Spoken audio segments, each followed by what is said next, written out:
Hello friends, तो हम कर रहे थे अपनी क्लास 11th का जो हमारा थीम 4 थी हिस्ट्री की, द सेंट्रल इस्लामिक लैंड। ठीक है, तो हम इसके आगे वाले पार्ट में आ जाते हैं। I get part 7। तो हम क्या करने वाले हैं, द क्रूसेड्स यानी कि धर्म युद्ध।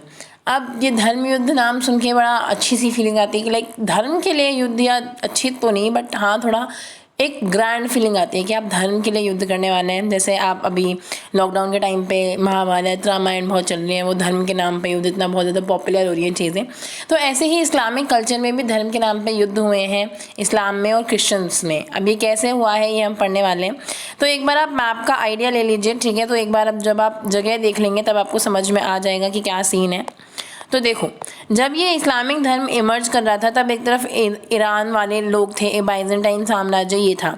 बाइजेंटाइन साम्राज्य में हमें पता है क्या चल रहा था, क्रिश्चियन धर्म इवॉल्व हुआ था। और यहाँ पे ये जो आपको ये पीच कलर दिख रहेगा, यहाँ पे सारे में इस्लाम धर्म इमर्ज होना शुरू हुआ था। ठीक है, मक्का विद इंक्लूडिंग मक्का मदीना, ये सारी चीज़ें।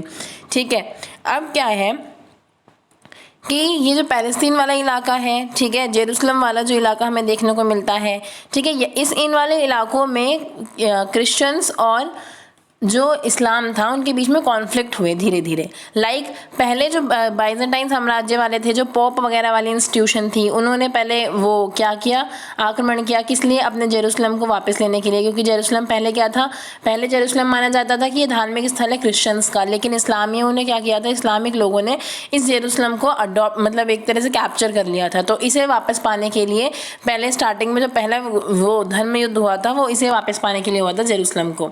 तो हम ऐसे ही स्टोरी देखने वाले हैं। आपके सामने मैप मैंने रख दिया है और बाकी आप वैसे भी अपना मैप आगे रख सकते हैं सेंट्रल एशिया का, तो आपको समझ में आ जाएगा। तो चलिए हम देखते हैं कि स्टार्टिंग में क्या हुआ। तो जब मिडिवल इस्लामिक सोसाइटीज चल रही थी तो उस टाइम क्रिश्चियंस को माना जाता था कि वो किताबों के मतलब लोग हैं, किताबों के पीपल ऑफ द बुक हैं, क्योंकि उनके पास एक बुक होती थी लिखी हुई, उनकी बाइबल लिखी गई थी उस तक, तब तक उनके स्क्रिप्चर लिखे हुए थे, टेस्टामेंट। ठीक है, क्रिश्चियंस के बाद अपना कंडक्ट करने के लिए मतलब उनके कोड ऑफ कंडक्ट होते थे, रूल्स रेगुलेशंस थे उनके।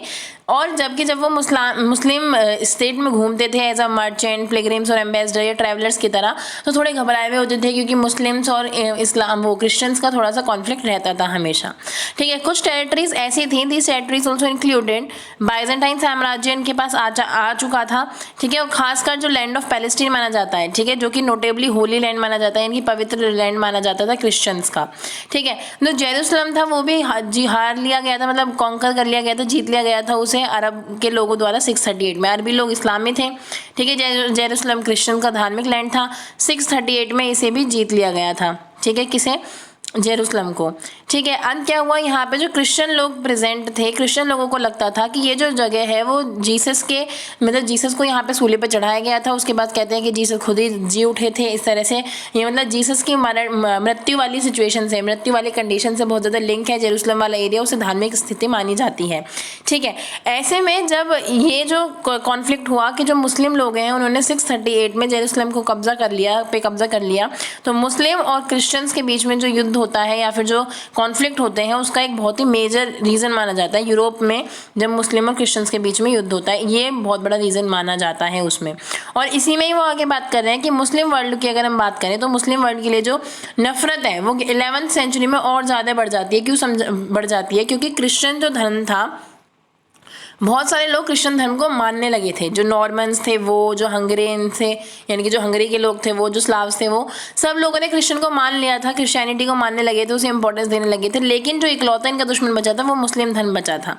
सिर्फ ये मुस्लिम साम्राज्य ऐसा था जिसने क्रिश्चियनिटी को नहीं अपनाया था, ऊपर से ये एक प्रॉपर एक कॉम्पिटिटर की तरह भी उभर रहा था। ठीक है, अब क्या है, इसी टाइम पे क्या हुआ, बहुत सारे सोशल चेंजेस और इकोनॉमिक चेंजेस भी आने लगे थे इन ऑर्गेनाइजेशंस में। क्यों? जो ये जो मतलब जिन्होंने सबसे ज़्यादा कंट्रीब्यूट किया था इनकी दुश्मनी में, क्रिश्चियंस की और इस्लाम में, अब ये चेंजेस क्या आने लगे थे। जो इस्लाम धर्म था वो अलग था, लेकिन जब हम क्रिश्चियन धर्म की बात करते हैं तो उनमें क्लर्गी और वॉरियर क्लास थी, जो आप थीम 6 में भी पढ़ोगे। ठीक है, अब क्या है कि मतलब एक पादरी वर्ग था, जो क्लर्गी लोग थे, और ये वॉरियर क्लास थी, इनके जो युद्ध करने वाले थे। इन्होंने पूरे एफर्ट्स लगाए क्या करने के लिए, अपना पॉलिटिकल बेस तैयार करने के लिए, अपनी इकोनॉमिकल ग्रोथ करने के लिए, एग्रीकल्चर और ट्रेड के भरोसे। देखो अब इन पॉलिटिकल और जो इकोनॉमिकल चेंजेस आने लगे थे, ये ऑर्गेनाइजेशन बनने लगी थी, तो इसलिए बहुत सारे नए रूल्स एंड रेगुलेशंस आ गए थे इनके पास। क्या क्या होने लगा था कि कोई भी मिलिट्री वायलेंस अलाउ नहीं थी, कि कुछ पर्टिकुलर प्लेसेस पे जहाँ पे पूजा होती है वहाँ पे कोई युद्ध वगैरह नहीं होगा। चर्चेज़ को कंसिडर किया जाता था, चर्चेज़ के कैलेंडर को ऐसे कंसिडर किया जाता था कि इन पर्टिकुलर टाइम पीरियड पे कोई युद्ध नहीं होगा, ठीक है। इसके अलावा जो भी वल्नरेबल सोशल ग्रुप है इसके खिलाफ कोई युद्ध नहीं करेगा, जैसे चर्चमैन यानी कि कोई चर्च का इंसान है तो उस पर कोई आक्रमण नहीं कर सकता है, कॉमन पीपल पे कोई नहीं कर सकता। लेकिन इसी के साथ साथ क्या हुआ, इस टाइम पे युद्ध करना उस चीज़ को एग्रीमेंट दे दिया, अगर तुम भगवान को बचाने के लिए युद्ध कर रहे हो तो वो अच्छा है, वो परमिशेबल है, यानी कि उसे परमिट भी करते हैं और उसकी तारीफ भी करते हैं। कुछ जगहों पे युद्ध करना तो अलाउ नहीं है, लाइक, और कुछ लोगों पे युद्ध करना अलाउ नहीं है, लेकिन धर्म को बचाने के नाम पे युद्ध करना अलाउ है और वो तारीफ के काबिल भी है, ठीक है। ये एक नया नॉर्म्स खुल के आ रहा था, जिसमें ये था कि अगर कोई भगवान का दुश्मन होगा तो उसे बचाने के लिए, भगवान के दुश्मन को ख़त्म करने के लिए और धर्म को बचाने के लिए अगर कुछ ऐसा करना पड़ रहा है तो फाइटिंग परमिशेबल भी है और कमेंडेबल भी है, ऐसे इन्होंने माना गया। तो अब इसी के तहत, इसी रूल्स के तहत समझ लो, देखो यहाँ पे एक फोटो है, पहले आप ये देख लो कि यहाँ जो क्रूसेड्स हैं, ये जो चिन्ह है ना, इनके पास एक क्रूसेड्स के चिन्ह होते थे कि ये कैसे आ रहे हैं और यहाँ पे क्या कर रहे हैं, हमले वगैरह कर रहे हैं। ये पूरा एरिया ऐसे दिखाया गया है इस फोटो में, ठीक है, आप देख सकते हो। तो अब देखो क्या हुआ कि इन्होंने अब स्टार्टिंग कहाँ से करी।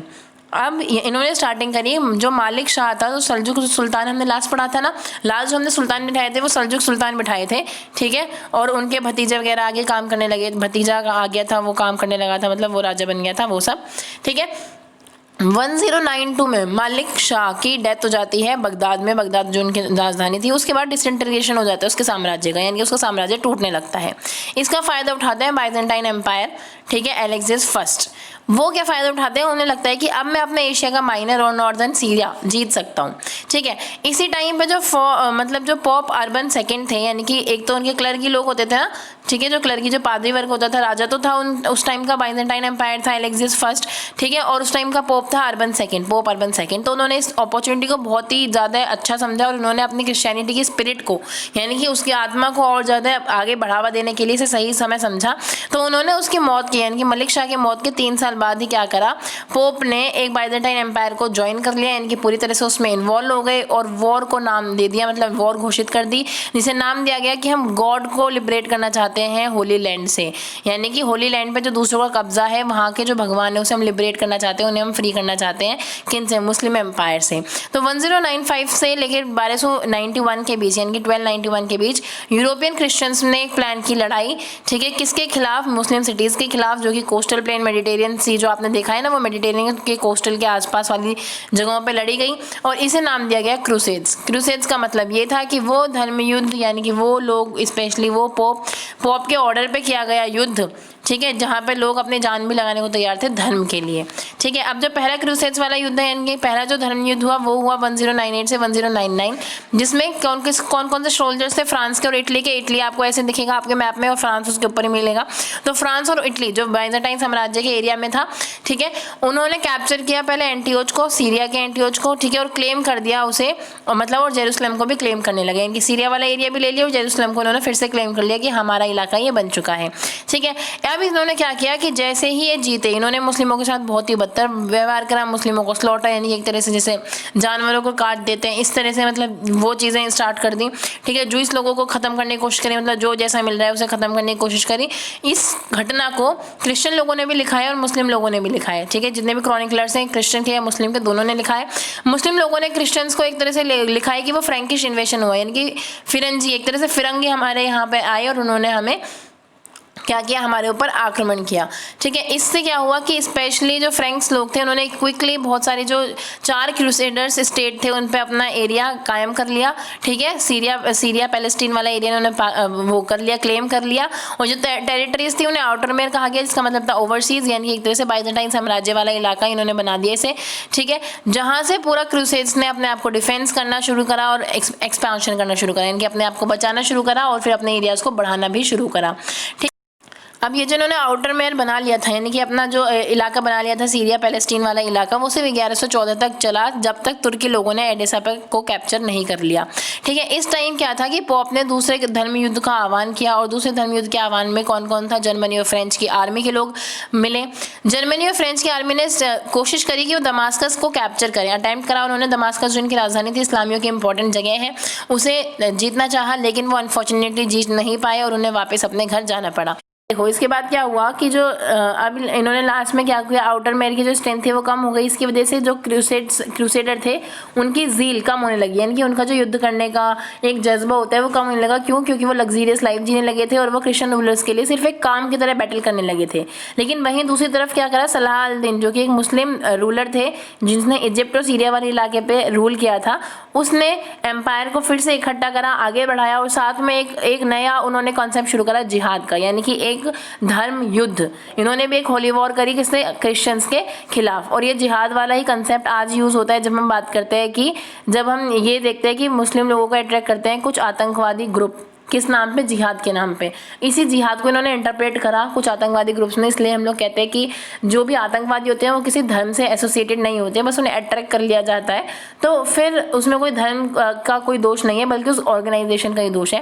तो ये जो जिहाद वाला कंसेप्ट था वो पहले सिर्फ उस टाइम के लिए शायद रेलिवेंट होगा, उस टाइम वो अपने एरिया को बचाना चाहते थे। उस टाइम तो ऐसे ही होता था कि एम्पायर कम होती थी, ज़्यादा होती थी, लेना जीतना झगड़ना, लेकिन वो आज के टाइम पर कितना रेलिवेंट है वो क्वेश्चन वाली बात है, वही कॉन्फ्लिक्ट क्रिएट कर देता है। तो फिर क्या करा, जो सलाह अल दीन है उन्होंने जिहाद वाला कंसेप्ट लाया और उन्होंने क्रिश्चियंस के खिलाफ युद्ध कर दिया, और इसमें इन्होंने 1187 में उन्हें हरा भी दिया।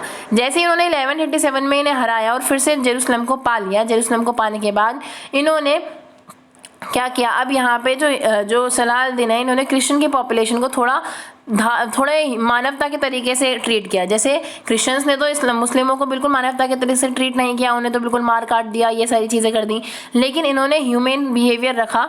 ठीक है, उन्होंने क्या रखा कि भाई ठीक है, पहले की तरह इतना गंदा बिहेवियर नहीं रखा, इन्होंने अलाउ रखा थोड़ा से, जो होली लोग थे, जो चर्च के लोग थे, उन्हें अपने क्रिश्चियन वगैरह धर्म को मानने का अलाउ रखा। भले ही इसी के साथ साथ उन्होंने कुछ चर्चेज़ को अपनी मस्जिदों में बदल लिया। ठीक है, उन्होंने जेरूसलम को फिर से एक मुस्लिम सिटी घोषित कर दिया, लेकिन फिर भी चर्च को या फिर क्रिश्चियन को मानने वाले लोग थे उनके साथ इतना बदतर व्यवहार नहीं करा जितना मुस्लिमों ने किया था। अगर हम इसके अलावा बात करें, जो तीसरा धर्म युद्ध होता है वो 1189 में होता है, the loss of the city prompted. अब जैसे जेरूसलम खोया उनसे, क्रिश्चियंस के हाथों से गया जेरूसलम, इसकी वजह से इन्होंने 1189 में तीसरा धर्म युद्ध कर दिया। अब तीसरे धर्म युद्ध में इन्हें कुछ नहीं मिला सिवाय किस चीज़ के, थोड़ा सा पार्ट पैलेस्टीन का कोस्टल टाउन वाला, इसके अलावा जेरूसलम में फ्री आने जाने की इच्छा कि भाई अब तुम बस फ्री आ जा सकते हो और कुछ नहीं।